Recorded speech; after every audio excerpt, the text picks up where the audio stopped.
Bom dia, povo de Deus. Hoje, 1º de agosto, me chamo João Angolano e trago uma palavra que está em Jeremias 38, capítulo 38. Vou ler do verso 1 ao 10, que diz assim: Cefátias, filho de Matã, Gedálias, filho de Passur, Jucal, filho de Semelias, e Passur, filho de Maquias, ouviram o que Jeremias dizia a todo o povo.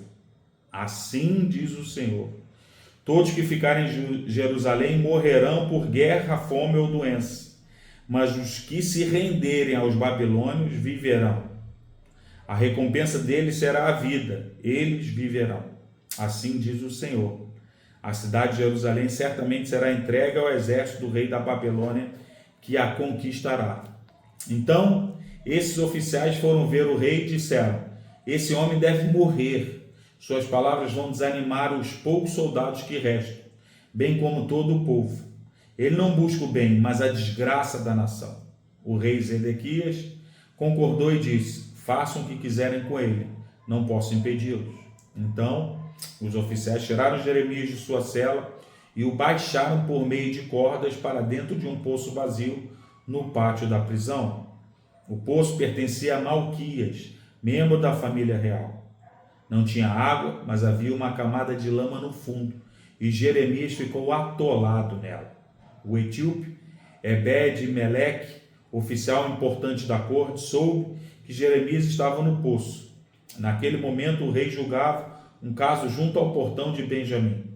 Então, Ebed-Meleque saiu apressadamente do palácio para falar com ele. Ó meu senhor, ó rei, disse: estes homens fizeram muito mal em colocar o profeta Jeremias no poço. Logo ele morrerá de fome, pois não há mais pão na cidade. Então o rei disse a Ebed-Meleque: leve 30 homens sob suas ordens e tire Jeremias do poço antes que ele morra. Amém, irmãos? Vou começar com uma história. 2 trabalhadores de uma fábrica de doces caíram em um grande tonel de chocolate.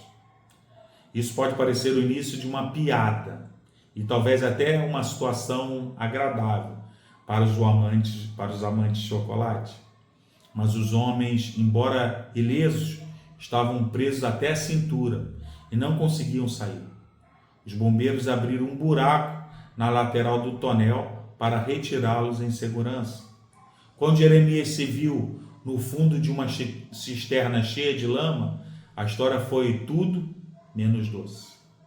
Como mensageiro ao povo de Deus em Jerusalém, ele proclamou a urgência de que deixassem a cidade, pois em breve ela seria entregue ao exército do rei da Babilônia. Alguns dos oficiais do rei Zedequias exigiram que Jeremias fosse morto, pois alegavam que as suas palavras desanimariam os poucos soldados que restavam. O rei consentiu, e eles o baixaram por meio de cordas para dentro de um poço vazio, onde ele atolou na lama. Quando outro oficial do rei, um etíope, defendeu Jeremias, dizendo que os outros fizeram muito mal, Zedequias percebeu que havia cometido um erro e ordenou que Ebed-Meleque tirasse Jeremias do poço. Como Jeremias, mesmo ao fazermos o certo, às vezes podemos nos sentir presos na lama. Peçamos a Deus que fortaleça nosso espírito enquanto esperamos por sua ajuda nos problemas que enfrentamos. Você já foi injustiçado por fazer o certo? Como Deus o tem sustentado? Deus, Abba Pai, por favor, sustenta-nos à medida que procuramos obedecer-te. Essa oração eu faço em nome de Jesus. Amém? A verdade de hoje qual é, meus amados irmãos? Você será perseguido. Vou repetir. Você será perseguido. Amados, Deuteronômio 2:7 diz: pois o Senhor teu Deus te abençoa em toda a obra das tuas mãos. Ele sabe que andas por este grande deserto. Estes 40 anos o Senhor teu Deus esteve contigo. Coisa nenhuma te faltou. É evidente o ensinamento trazido no texto de Deuteronômio. Nele está dito que temos um Deus abençoador.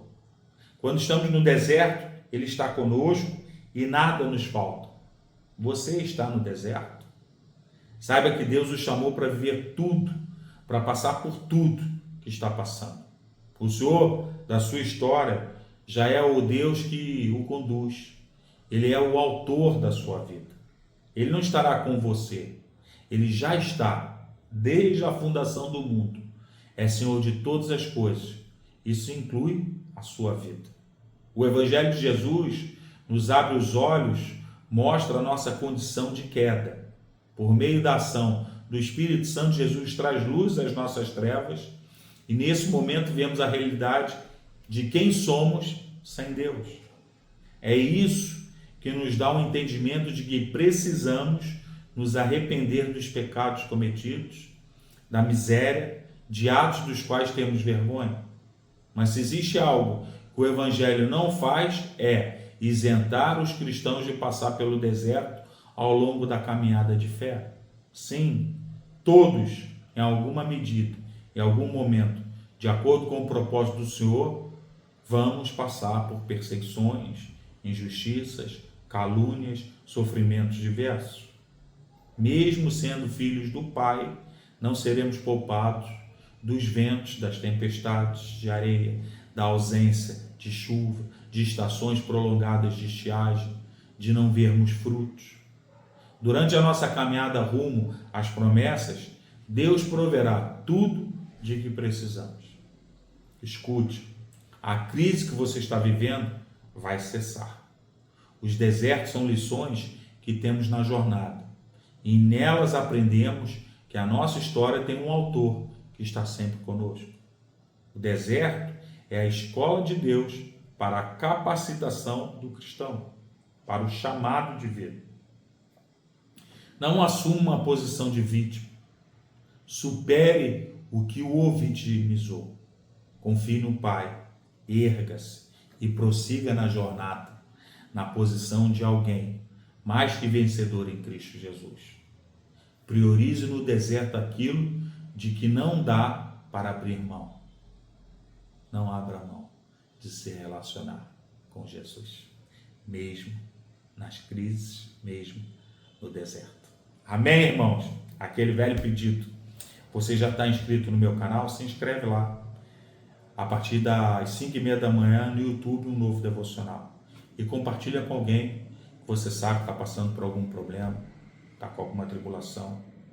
Ela vai entender que Deus está com ela. Amém? Graça e paz.